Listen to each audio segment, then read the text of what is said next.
Kitu cha msingi sana wakati unapokuwa unatamani kuwekeza ni kuitafuta elimu iliyo sahihi.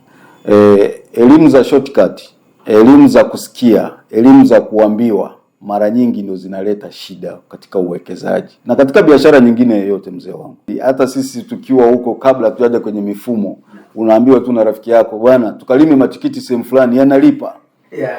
Unanyanyuka unaweka hela, unarudi unakaa Dar es Salaam, unakuwa unasubiri kwamba tutavuna, baadaye unaambia bana matikiti unajua kuna kiwingu kilipiga ukungu ukaja, hamna kitu. Lakini hukujua kabisa kwamba kweli kuna ukungu.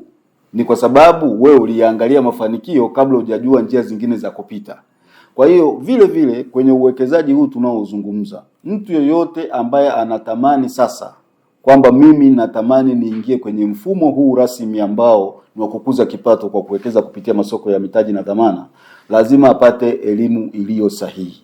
Ukipata elimu iliyo sahihi, utajua kabisa kwamba kwenye masoko haya kuna vihatarishi ambavyo lazima vitamkwe.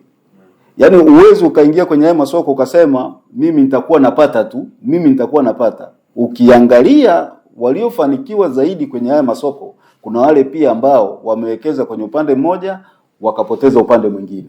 Kwa maana nyingine, uwekezaji mzuri ni ule ambao mtu anaweza akawekeza kwenye taasisi zaidi ya moja pia.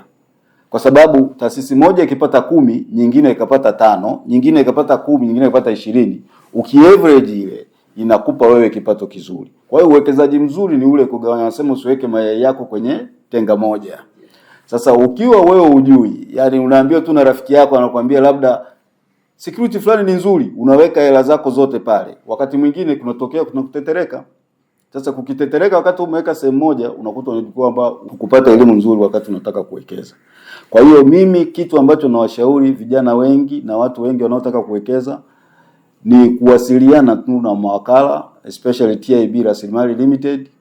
Tuko kwenye mitandao yote ya kijamii, tunapatikana kwa namba za simu, tunapatikana pia kupitia email zetu. Tuweze kupata elimu iliyo sahihi kabla tujaanza masuala ya uwekezaji.